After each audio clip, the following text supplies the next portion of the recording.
දවසක් කියලා නන්දත් ප්‍රාර්ථනා කරනවා. අපි මේ වෙනකොට මේ 13 ශ්‍රේණියට අදාළව කළමනාකරන විෂය නැත්තම් කළමනාකරන විෂය කොටසට අදාළව සියලු පාඩම් එකින් එක පිළිවෙලට සම්පූර්ණයෙන් සාකච්ඡා කරගෙන ආවා.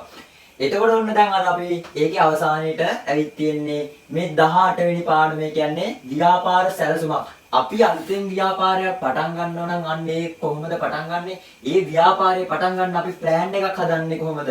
අන්න අපිට එනම් මේ ඔක්කොම අවසානයේදී කියලා දෙනවා කොහොමද බිස්නස් ප්ලෑන් එකක් හදන්නේ කියලා. අන්න එනම් ව්‍යාපාර සැලසුම් කියන පාඩම් එකක ගැන තමයි ඔන්න මෙතන ඉඳන් සාකච්ඡා කරන්න යන්නේ අපි. ඔන්න එනම් මේ ව්‍යාපාර සැලසුමක් ගැන සාකච්ඡා කරන්න කලින් ඔන්න දැන් ඒ ව්‍යාපාර සැලසුමකට පදනම් වෙන්න ඕනේ එක ව්‍යාපාර අදහසක්. මොකද්ද මේ ව්‍යාපාර අදහසක් කියන්නේ? ව්‍යාපාර අදහසක් තමයි තිබ්බොත් අන්න ඒ අදහසට අන්න ඒ අදහසට අනුව ප්ලෑන් එකක් හදන්න.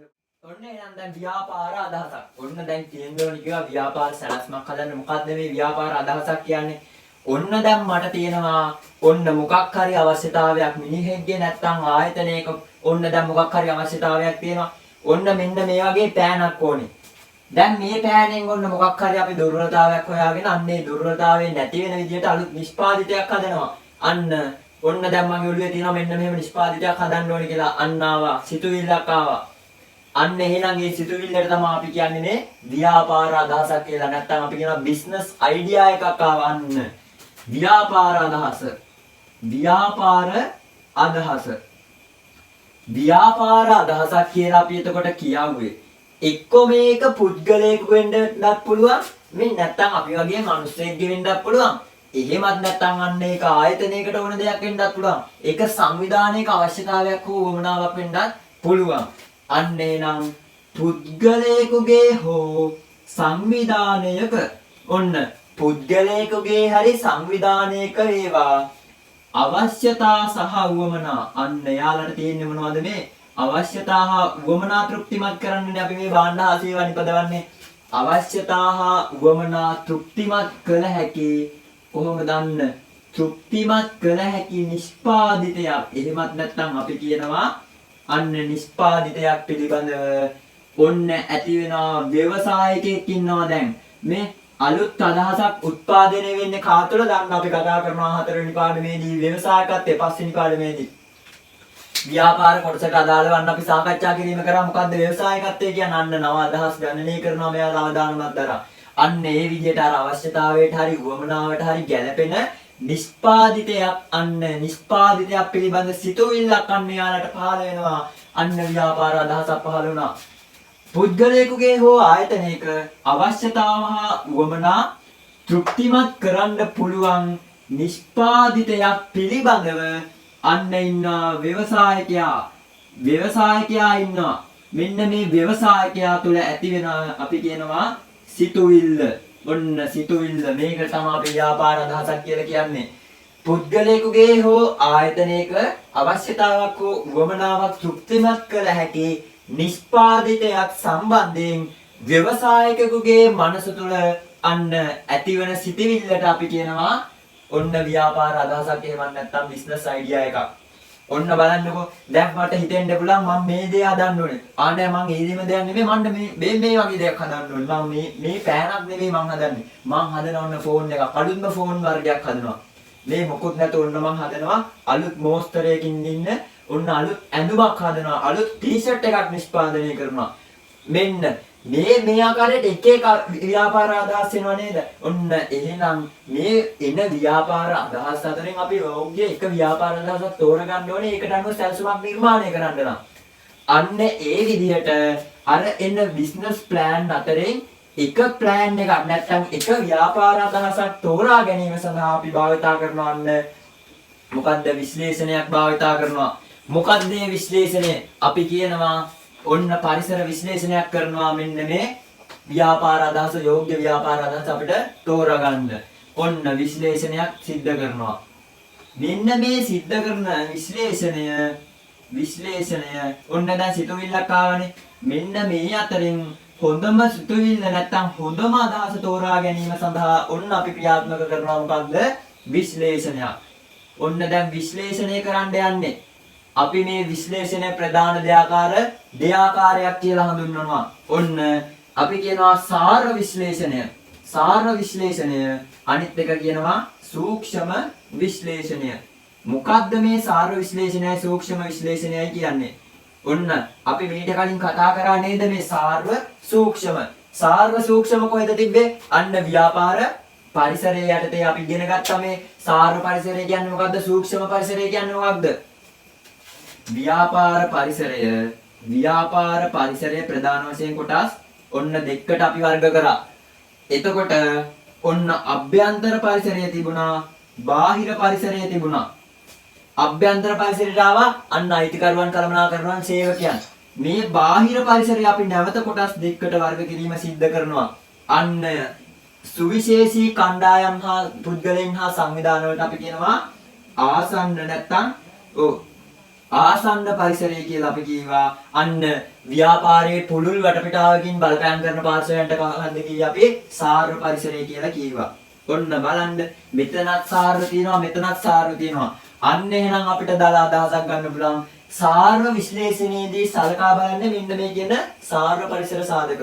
එතකොට සූක්ෂම විශ්ලේෂණයේදී කොහොමද සලකා බලන්නේ? අන්න ආසන්න පරිසර සාධක තමයි ප්‍රධාන වශයෙන් සලකා බලන්නේ. නමුත් මෙන්න අභ්‍යන්තර පරිසර සාධකත් අපි සලකා බලනවා.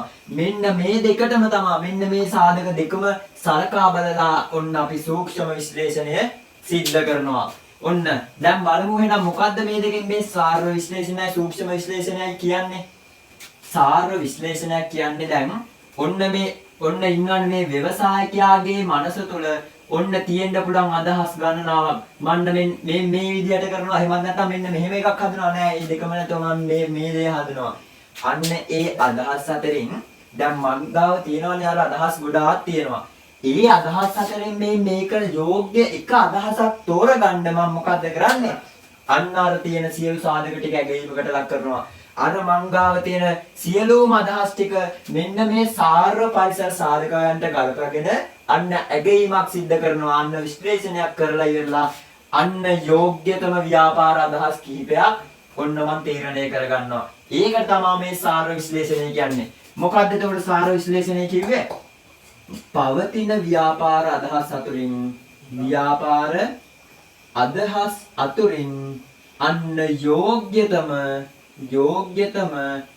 අදහස් තෝරා ගැනීම සඳහා දැන් මේ සාර්ව විශ්ලේෂණය කියන්නේ යෝග්‍යතම අදහස තෝරගන්න එකටද? නෑ. යෝග්‍යතම අදහස තෝරගන්න එක නෙමෙයි සාර්ව විශ්ලේෂණය. අන්න එහෙම තෝරගන්න මේ සියලු සාධක ටික අපි විශ්ලේෂණය කරනවා නැත්නම් ඇගීමක් කරනවා. අන්න සාධකයක් අර ඒ සාධකනට මේ අදහස නම් අන්න අපිට මෙහෙම කරන්න වෙන්නේ. ඒ සාධකත් එක්ක මේ ව්‍යාපාර අදහස අපි ගලපගෙන බලනවා. අන්න එහෙනම් ඒ යෝග්‍යම අදහස තේරුම් ගැනීමට නැත්නම් තෝරා ගැනීමට අන්න අපි මෙන්න මේ සියලු අදහස් ඇගීම සිද්ධ කරනවා. තෝරා ගැනීම සඳහා සියලු අදහස් ඇගීමට ලක් කෙරෙයි. ඇගීමයි. ඔන්න සියලු අදහස් ඇගීමයි. ඔන්න දැන් අපි එනවා සූක්ෂම පරිසරයේ පැත්තට. සූක්ෂම පරිසරයේ පැත්තට ඇවිල්ලා බලමු අපි දැන් මොකද්ද මේ සූක්ෂම පරිසරයෙන් කියන්නේ කියලා. ඔන්න දැන් අපි කියවනේ මේ ඔන්න A කියලා අදහසක් ආවා. ඔන්න B කියලා ආවා, C ආවා, D E ඔන්න F කියලා අදහස් ගණනාවක් ආවා. ඔන්න මෙයා තෝරගත්තා මෙන්න මේ ABC කියන අදහස් තුන තමයි මෙතන මේ සාර විශ්ලේෂණයට අනුව යෝග්‍යම ව්‍යාපාර අදහස් තුන මේ වෙලාවේදී. අන්න දැන් සූක්ෂම විශ්ලේෂණයේදී මොකද්ද කරන්නේ? දැන් අපි තෝරගත්තනේ A එක, B අදහස, C අදහස කියලා. මෙන්න මේ තුනෙනුත් අපිට මොකද්ද ගන්න පුළුවන්? වඩාත්ම වැඩි ප්‍රතිලාභය, ඉහළම ප්‍රතිලාභය, අන්න උසස්ම ප්‍රතිලාභය, වඩා වැඩි ප්‍රතිලාභ ලබාගෙන දෙන විසඳුම තෝරගන්නවා. අන්න වඩාත් වැඩි ප්‍රතිලාභ දෙන්නේ B එකෙන් නම් අන්න අපි B තෝරගන්නවා. එහෙමත් නැත්නම් C එකෙන් නම් අන්න අපි C තෝරගන්නවා. එහෙමත් නැත්නම් අන්න A කියන අදහසෙන් නම් අපිට වඩාත් වැඩි ප්‍රතිලාභ දෙන්නේ අන්න අපි සූක්ෂම විශ්ලේෂණයේදී කරන්නේ මොකද්ද? අන්න ව්‍යාපාර අදහස තෝරා ගැනීම තමයි මේකෙදි කරන්නේ. සාර විශ්ලේෂණයේදී ව්‍යාපාර අදහස මොකද වෙන්නේ? තෝරගත්තේ නැහැ. අපි ඇගීම කරේ. ඇගීම කරලන්නේ සාධකයන් එක්ක අන්න සූක්ෂම විශ්ලේෂණය හරහා අන්න ව්‍යාපාර අදහස අපි තෝරගත්තා. එතකොට මේ සූක්ෂම විශ්ලේෂණය කියන එක නිර්වචනය කරන්නේ කොහොමද අපි? දැන් තියෙනවානේ සාර විශ්ලේෂණය හරහා හඳුනාගත් අදහස් අතරින් අන්න මේක ඇගීම සිද්ධ කරලා අපි යන්න ABC කියලා ඔන්න හඳුනාගත්ත හොඳ අදහස් තුනක්. සාර්ව විශ්ලේෂණය හරහා හඳුනාගත් අදහස් අතරින් අන්න මොකක්ද අපි කියවා වඩාත් ප්‍රතිලාභ ගෙන